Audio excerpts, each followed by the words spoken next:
विराजमान होती है। दो पत्ती के नीचे से जो डंडी होती है नीचे तक, ये पूरी डंडी में 33 कोटि देवी देवताओं विराजमान होते हैं इस पूरी डंडी के अंदर। तो ये बीच वाली पत्ती है, ये जो बीच वाली पत्ती का जो भाग होता है, इस पत्ती के भाग में शहद का प्रयोग कर कर, यहाँ पीला चंदन, लाल चंदन, लाल चंदन, शहद का प्रयोग कर कर इसी तरह से पकड़कर ये बेलपत्री की जो डंडी है वो अशोक सुंदरी पर जब आप समर्पित करें तो जहां से जल बहता है उस ओर पर इस पत्ती को चढ़ाकर केवल आपके हृदय की बात कहकर देवाधिदेव महादेव से कोई भी शिव जी का मंत्र, पंचाक्षर, नमः शिवाय, षडाक्षर, ओम नमः शिवाय, श्री शिवाय नमस्तुभ्यम या महामृत्युंजय मंत्र, जो शिव का मंत्र हो आपके पास में, उसको बोलते हुए देवाधिदेव महादेव को धीरे धीरे जल की धार चढ़ाना प्रारंभ करो।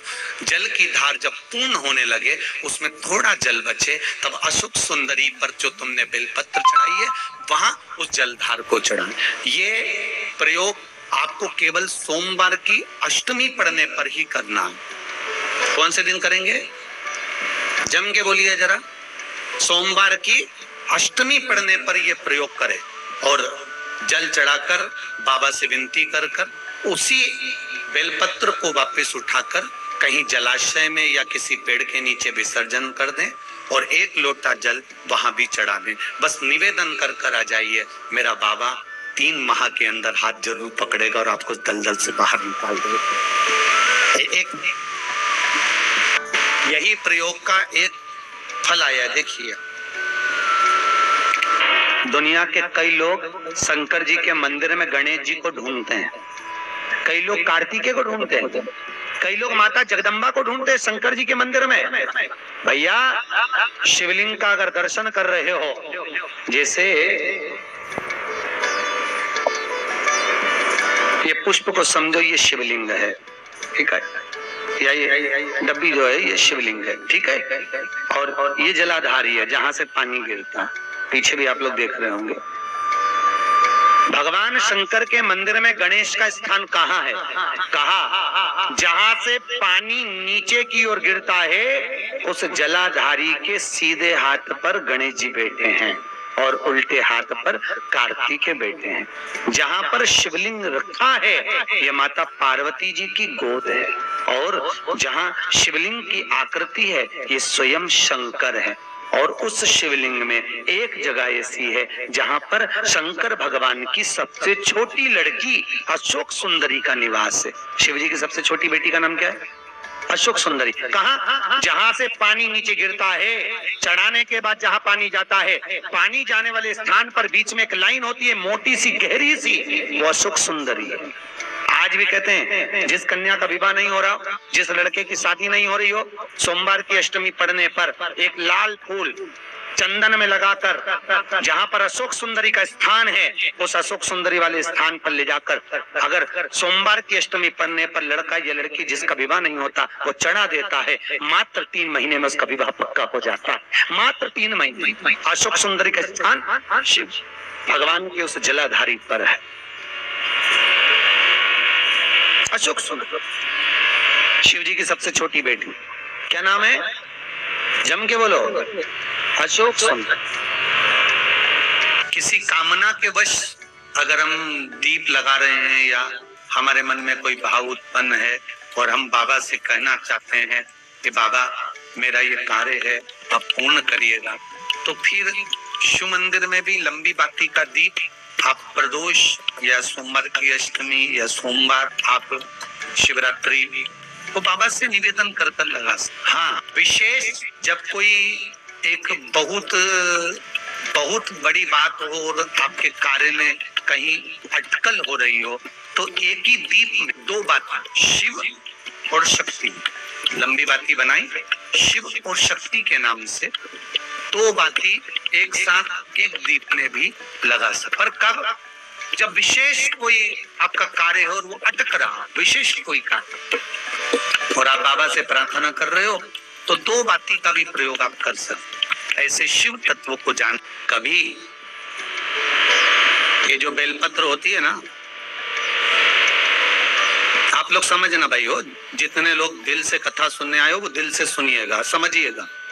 कभी हृदय चित्त में अगर आ जा, चंदन हाथ में लेकर केवल इस भाग को पकड़कर भी अगर आप देवाधिदेव महादेव को बेलपत्र समर्पित कर तीन तिथियों का स्मरण करिए जरा, ठीक है। पहला शिवरात्रि, हर महीने आती, प्रत्येक महीने शिवरात्रि आती। दूसरा सोमवार की अष्टमी, हर महीने नहीं आती, साल में 3 या 4 आती। और तीसरा प्रदोष, ये हर महीने आता।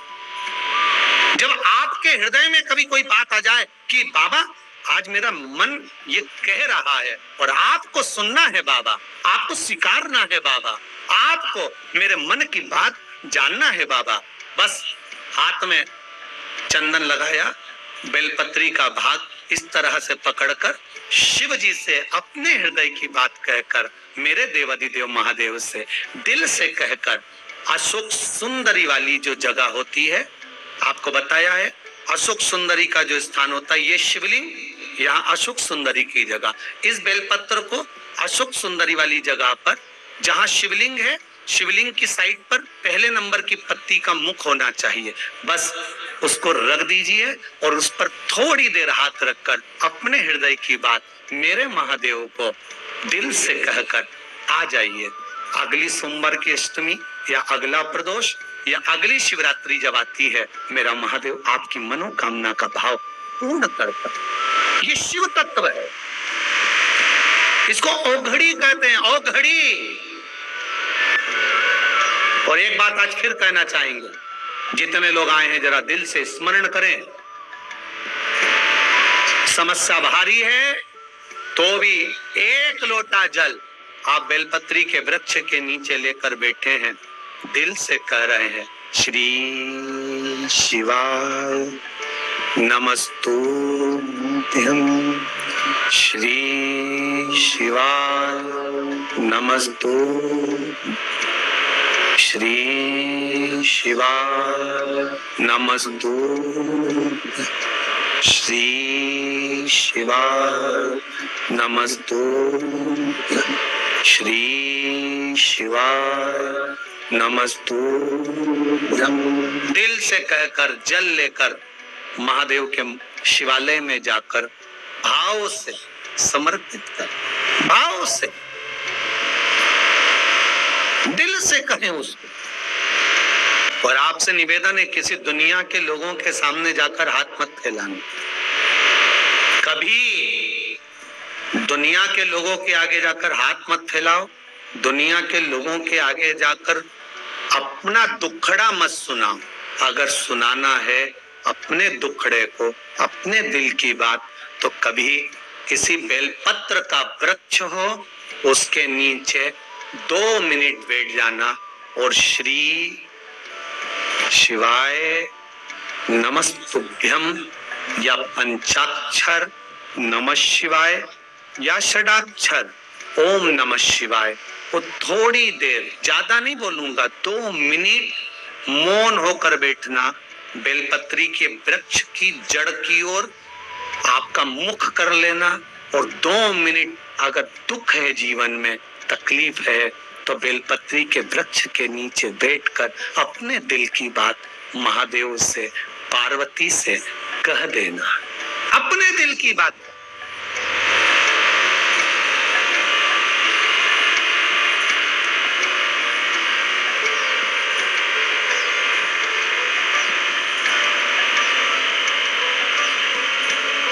और जब अपने दिल की बात आप महादेव से कहोगे, केवल बेलपत्री के वृक्ष के नीचे बैठकर, बेलपत्र के वृक्ष की छाया में बैठकर अपने हृदय की बात कहने का प्रयास करिएगा। एक बात बहुत सुंदर है, ध्यान रखिएगा थोड़ा सा। कभी अगर मौका लगे, कभी अगर मौका लगे और सोमवार की अष्टमी पड़ जाए, पड़ जाए सोमवार की, जम के बोलो जरा, अष्टमी। या तो सोमवार की अष्टमी पड़ जाए, या हर महीने शिवरात्रि आती है, हर महीने आती, या तो सोमवार की अष्टमी पड़ जाए या फिर सोमवार की शिवरात्रि पड़ जाए, हर महीने आती। प्रयास करना।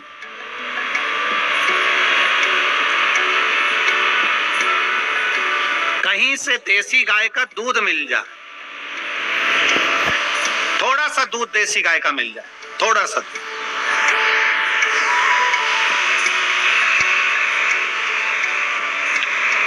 देसी गाय का थोड़ा सा दूध अगर प्राप्त हो जाए, बेलपत्री के पत्ते से दूध कटोरी में लेकर, मात्र बेलपत्री के पत्रे से एक एक बूंद, अगर दूध आप एक बूंद अगर ज्यादा ना मिला हो, एक चम्मच भी अगर आपको दूध देसी गाय का मिल गया हो, और सोमवार की अष्टमी पड़ जाए या सोमवार की, जम के बोलो, शिवरात्रि पड़ जाए, उसमें केवल अगर देसी गाय का दूध मिल जाए, जर्सी गाय का नहीं हो, देसी गाय का अगर दूध मिल जाए, बेलपत्री के पत्ते से, तुम्हारे घर के अंदर अगर शिवलिंग है या मंदिर में शिवलिंग है या तुम्हारे नजदीक में कोई शिवलिंग है, उस पर बूंद बूंद, एक एक बूंद अगर शिवलिंग पर दूध समर्पित कर रहे हो, श्री शिवाय नमस्तुभ्यम, नमः शिवाय, या षडाक्षर मंत्र ओम नमः शिवाय, या 33 अक्षर का मंत्र महामृत्युंजय मंत्र, इसका स्मरण कर कर शिव जी पर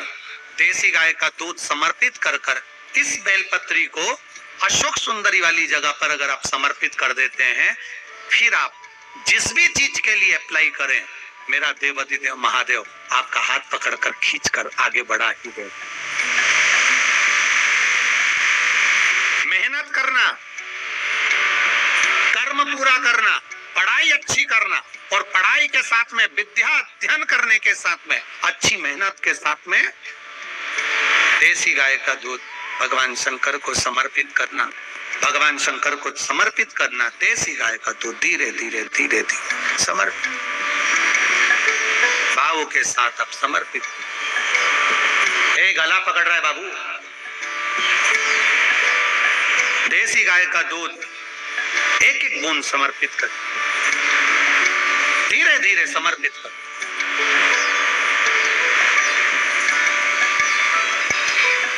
और देसी गाय का दूध जब धीरे धीरे समर्पित करें, बड़े रास्ते से, आनंद से धीरे धीरे जब आप समर्पित करेंगे, बेलपत्री वही दूध में सनी हुई बेलपत्र अशोक सुंदरी वाली जगह पर, उस समय पर डंडी का भाग शिवलिंग की ओर नहीं होना चाहिए, उस समय पर डंडी का भाग जहां से पानी बहकर जाता है अशोक सुंदरी की ओर से, वहां पर होना चाहिए। कार्य में सफलता मिलती है। शिव तत्व को धारण, शिव की आराधना, शिव महापुराण की कथा कर रही है। जब देवता और राक्षसों ने मिलकर मंथन करा, उस मंथन में सबसे पहले विष नहीं निकला है, उस मंथन में सबसे पहले निकली है गाय। सबसे पहले प्रकट होने वाली है गौ माता, जो मंथन में। उस गौ माता के निकलने का कारण क्या था? मंथन में गाय निकली तो निकली क्यों? गौ माता के मंथन में निकलने का केवल एक कारण था कि मंथन में सबसे पहले गौ माता निकली है, उसके बाद हलाहल विष निकला है। शिव महापुराण की कथा कहती है मंथन में गाय निकलने का कारण केवल इतना था कि जो हलाहल विष निकलेगा और जो इस विष को पिएगा उसका कंठ जलेगा, उस कंठ की जलन को अगर कोई रोक सकता है तो गौ माता का दूध रोक सकता। गाय को प्रकट करने का कारण केवल इतना था कि जो विष पिया है उस विष के कारण कंठ में जलन, कंठ में जलन नहीं, विष के। शिव तत्व की धारणा, शंकर भगवान का गुणगान, शिव की स्तुति।